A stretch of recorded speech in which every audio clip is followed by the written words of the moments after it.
peace in this state is under assault.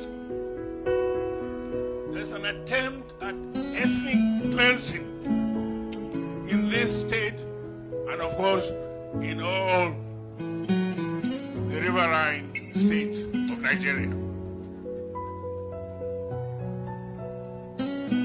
We must resist it.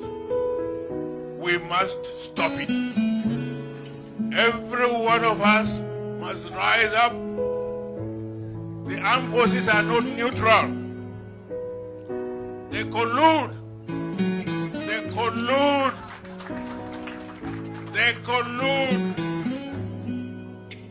with the armed bandits that kill people, kill Nigerians.